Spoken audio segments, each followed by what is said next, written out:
중년의 위기, 남성 갱년기 알려드리겠습니다. 네, 경희대학교 의과대학 강동 경희대병원 비뇨의학과의 이형래 교수님께서 알려주시겠습니다.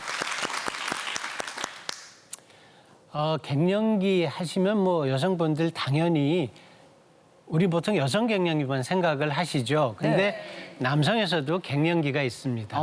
옛날에 정말 대범하고 씩씩하고 남자답던 내가 또 우리 남편이 아니면 우리 아버지가 아니 최근 들어서 부쩍 피곤해하고 말이죠.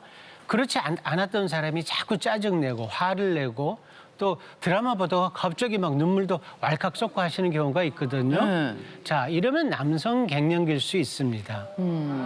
남성도 여성과 마찬가지로요. 중년 이후에 호르몬 수치가 떨어지면서 몸과 마음에 다양한 변화가 나타나는데요. 근데 이게 나이 탓이라고 생각하고 또 남자들 자존심 있죠. 네. 자존심 문제로 그냥 참고 넘어가는 경우가 많습니다. 그러다 보니까 증상은 점점 더 심해지고 삶의 질은 떨어지겠죠. 그렇기 때문에 치료 관리가 꼭 필요합니다. 그래서 오늘 중년 이후 인생 2막 행복한 삶을 살 수 있도록 제가 남성 갱년기에 대해서 자세히 알려드리도록 하겠습니다. 근데 교수님, 여성 갱년기는 폐경, 그러니까 완경 이후로 이렇게 증상들이 이렇게 나타나잖아요. 네. 근데 남자들은 그런 거 안 하는데 언제 나타나요? 맞습니다. 여성 갱년기는요, 이제 화면에 나오시는 것처럼 우리가 보통 50세가 되면 폐경이 되죠.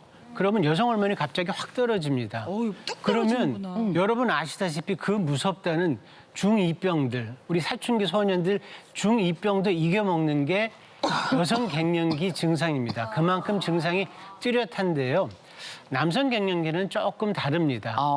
남성 갱년기는 사춘기를 지나서 20대 초가 좀 정점이 되고 그 후로 남성 호르몬이 천천히 떨어지기 시작하는데 이게 이제 사람에 따라서 좀 차이가 있습니다. 아까 제가 말씀드렸다시피 자기 몸 관리를 잘 하고 또 긍정적인 사고를 하는 분들은 1년에 한 0.4%, 또 그렇지 않은 분들은 2%씩 조금씩 떨어집니다. 그렇기 때문에 남성 갱년기는 증상이 천천히 진행됩니다. 그래서 증상이 아예 없거나 또 증상을 거의 못 느끼시는 분들이 많고요. 또 증상이 있어도 나이가 들어서 그렇겠거니 하고 넘기시는 분들이 많습니다. 뭐 저도 그렇지만 우리 남성들이 사실은 속마음 잘 안 드러냅니다. 그래서 갱년기 때문에 몸과 마음이 힘들어도 자존심 때문에 참고 창피해서 참고 이렇게 지내는 경우가 많죠. 근데 사실 여성 갱년기는 막 얼굴 여기 빨개진다, 그렇지. 뭐 감정 기복이 예, 너무 그렇죠. 심하다, 막 예. 더웠다, 차가웠다, 그러니까 땀났다, 식었다. 남자들도 맞습니다. 그래요?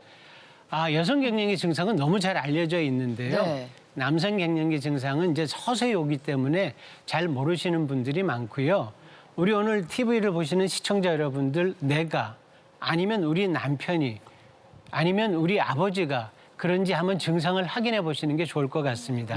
자, 첫 번째, 감정의 변화입니다. 최근 들어서 전에는 안 그랬는데 무기력하고 상실감을 자꾸 느끼게 되고요. 별일이 아닌데 자꾸 짜증납니다. 우리 아버지가 우리 남편이 전에 안 그랬는데 자꾸 짜증을 내요. 그리고 본인들은 잘 아실 거예요. 주변에 둘러봐도 다 괜찮은데 이렇게 막연하게 불안해요. 뭔가 마음이 편치가 않아요. 예민해지고 집중력이 자꾸 떨어지고요. 감정의 기복이 막 생깁니다. 막 화가 났다가 또 드라마 보면 젊었을 때 안 그랬는데 막 눈물이 왈칵 쏟아지고요. 자, 이런 변화는 남성 호르몬이 몸속에서 우리 뇌에 영향을 줘서 나타나기 때문에 우리 감정이 예민해지고 또 감정이 쉽게 흔들리게 됩니다. 아니 그러면 지금 보니까 약간 여성 갱년기 증상하고도 약간 비슷한 성향이 있네요. 그렇죠. 예. 일부. 아니, 예. 일부. 일부. 예. 그러면 남편이나 아버지께서 갑자기 뭐 이렇게 이상한 행동을 한다거나 감정 변화가 예. 있어서 뭐를 잘못 드셨나 예. 뭐 이럴 게 아니라 예. 남성 갱년기를 혹시 겪고 있지는 않나 우리가 좀 관심 있게 봐줘야 되겠네요. 맞습니다. 사실 이게 남성 갱년기가 말이죠. 나이가 자꾸 들어서 오잖아요. 우리가 나이가 들면 어떻게 되죠? 자, 젊었을 때 우리가 열심히 활동하고 막 자신감이 있었는데 제가 나이가 들면 아무래도 사회적인 역할이 조금씩 줄어들죠. 네. 자꾸 위축되어진단 말이죠. 그러면 나도 모르게 자꾸 서러운 감정이 사실은 여러분들은 모르시겠지만 본인들은 듭니다. 예전엔 내 가족 내가 다 책임지고 내가 다 했어 하는데 요즘은 점점 아들, 딸 때문에 뒤로 밀리는 느낌도 들고요. 잘 보세요. 말은 안 해도 속으로 좀 억울하고 외롭다는 생각이 듭니다. 시청하시는 남성분들 그런 감정 드시죠? 자, 이런 끄덕끄덕. 감정도 몸의 변화에서 오는 자연스러운 신호입니다. 네. 참지 마시고요. 가족하고 나누거나 전문가의 도움을 받는 게 좋고요. 우리가 또 하나 주의 깊게 봐야 될 증상은 이거 참 힘들죠. 기억력과 인지 능력에 저하입니다. 예전엔 이름도 잘 외우고 전화번호 다 외우고 다니는데 요즘은 약속도 헷갈리고 또 집중력도 떨어지고 그러니까 이렇게 멍하게 있는 시간이 자꾸 늘어나게 됩니다. 자, 이런 증상이 나타나는 이유는요. 우리 뇌 속에 해마라는 기관이 있는데 이 해마는 기억과 학습을 담당합니다. 남성 호르몬의 영향을 받기 때문에 어떻게 되겠습니까? 남성 호르몬이 떨어지면 해마의 기능도 떨어져서요. 그러니까 기억력, 집중력, 사고력이 서서히 문제가 됩니다. 자, 다음 증상이 이제 우리 신체 증상인데요. 실제 우리 이제 어떤 신체적인 건강하고도 큰 연관이 있죠. 남성 호르몬이 줄면 뼈가 약해지고 골밀도가 떨어집니다. 그러면 골다공증. 여러분 골다공증이 뭐예요? 뼈 안에 구멍이 막 숭숭숭숭 생기는 네, 거죠. 네. 그러니까 잘 부러지겠죠. 이런 위험도가 커지고요. 근육이 자꾸 줄어들고 체지방이 늘어납니다. 그러면 여러분 배는 이렇게 볼록 나오고 운동을 하니까 팔다리가 이렇게 가늘어집니다. 그럼 뭐 생각나세요? 이렇게 거미가 됩니다. 거미형 체형으로 바뀌고요. 네. 그렇기 나이 때문에 있는 아버님들 좀 많이 그러시죠. 맞아요. 예전보다 체력이 떨어지니까 피로도 더 쉽게 느끼고요. 요건 이제 여성들하고 비슷한데 얼굴이 갑자기 확 달아오르고. 남성도요? 네, 남자도 그렇습니다. 땀도 나고. 옛날에는 피부가 아주 매끈매끈했었는데 푸석푸석해지면서 몸에 있는 털도 자꾸 빠지고요. 네. 자, 마지막이 사실은 우리 남성들한테 굉장히 중요한 건데 성기능의 변화입니다. 제가 아침부터 뭐 성기능 얘기하기가 좀 뭐합니다만. 네. 하실 건 하셔야죠. 예. 많은 분들이 가장 민감하게 느끼지만 쉽게 말 못하고 혼자 고민하고 끙끙 앓죠. 이게 이제 남성 호르몬이 떨어지면요. 일단은 성적인 욕구가 떨어집니다. 그러니까 자연스럽게 부부관계에 관심도 떨어지고 성기능이 떨어지고요. 아마 남자들 이거 비밀인데 본인들은 아실 거예요. 우리 뭐 발기유발제 이런 거 이제 많이 씁니다. 발기를 도와주기 위해서. 근데 그게 잘 들었었는데 남성 갱년기가 오면 잘 안 들어요. 자, 이제 이런 변화는 남자 자존감에 굉장히 큰 영향을 줍니다. 여러분, 여성분들은 잘 모를 정도로 아주 상실감이 큰데요. 그러니까 워낙 예민하니까 심지어는 부인한테까지도 말을 못하고 그냥 끙끙 앓고 넘어갑니다. 어머나. 그런데 이것도 자연스러운 변화이기 때문에 용기를 가지고 전문가를 찾는 게 중요하고요. 이거 보시는 시청자분, 남편분이 용기가 없으면 보니까 그렇단 말이죠. 그냥 손목을 잡고 전문가 앞으로 데려가십시오. 그래요? 그러면 좋은 결과가 있습니다. 야. 근데 이렇게 쭉 이야기를 들어보니까 증상이 그냥 생각해보면 이거 그냥 나이 들어서 노화의 그냥 맞습니다. 자연스러운 예, 예. 현상 아닌가, 굳이 병원을 가야 되나 싶기도 한데 병원에 가서 이게 뭐 이렇게 진단을 받을 수 있는 거예요? 그럼요. 실제로 남성 갱년기가 증상이 단순 노화하고 비슷해서 그냥 넘기기 쉬운데요. 네. 병원에서 몇 가지 검사를 통해서 우리가 정확하게 진단을 할 수 있는데요. 가장 중요한 게 뭐겠어요? 혈액 검사입니다. 그러니까 우리 몸에 남성 호르몬 중에 가장 뭐 여러 가지 호르몬이 있는데 대표적인 게 테스토스테론입니다. 네. 뭐 여러분 다 들어보셨죠? 네. 이 테스토스테론 수치를 우리가 이제 측정하는 건데요. 이 테스토스테론은 아침에 한 번만 확 분비됩니다. 그렇기 때문에 우리가 피 검사를 꼭 오전 중에 하셔야 되고요. 일주일 간격으로 2번은 해야 정확한 우리가 테스토스테론 수치를 알 수 있는데 이게 아침이어서 이게 발음이 잘 안 되죠. 테스토스테론. 이 총 테스토스테론 수치가 300 나노그램 per dl 이하인 경우에 우리가 좀 의심을 할 수 있고요. 또 이 외에도 갱년기와 관련이 있는 뭐 고혈압, 당뇨, 고지혈증, 비만 같은 대사질환 검사하고요. 전립선 비대증이나 전립선 암에 대한 검사를 함께 진행합니다. 네. 그런데 사실 가장 중요한 것은 이런 남성 갱년기 증상을 객관화하는 남성 갱년기 증상 점수표라는 게 있습니다. 아, 이걸로 이제 본인 상태를 체크할 수 있는데요. 우리 뭐 다 같이 한번 체크해 보실까요, 네, 남성분들? 네, 네. 아니면 우리 그 부인들이 더 잘 알아요. 우리 남편이 어떤지 같이 한번 체크해 보세요. 네. 자, 증상 점수표 중에 가장 중요한 게 1번 성욕 감퇴, 7번 발기력 저하인데요. 이 중에 하나라도 그렇다라고 하거나 나머지 8문항 중에 3문항 이상에서 그렇다라고 하면서 앞서서 말씀드린 남성 호르몬이 정상치보다 낮은 경우에 남성 갱년기로 우리가 진단할 수 있고요. 이 검사법이 별거 아닌 것처럼 보이지만 굉장히 정확합니다. 그래요? 이걸 키가 체크해- 줄었다도 있네요. 예, 있습니다. 오. 저도 키가 좀 줄었어요. 예전에 좀 더 컸었습니다. 예전에는 180이 넘으셨는데. 예. 그 정도까지는 아니에요. 네, 네. 네.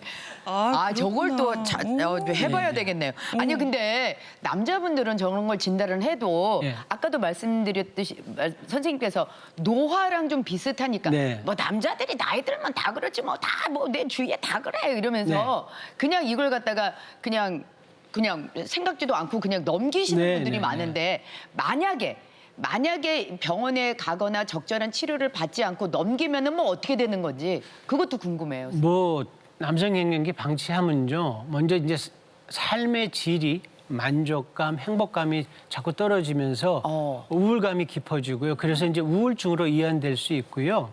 이 남성 호르몬은 지방 분해 능력을 떨어지면 지방 분해 능력이 떨어지니까 배에 살이 쉽게 집니다. 그러니까 우리가 살찌면 뭐 고지혈증, 고혈압 같은 대사증후군으로 발전할 수 있고요. 네. 아까 말씀드린 대로 골밀도가 감소하니까 골다공증이 증가되니까 잘 부러지고 또 부러지면 잘 안 붙습니다.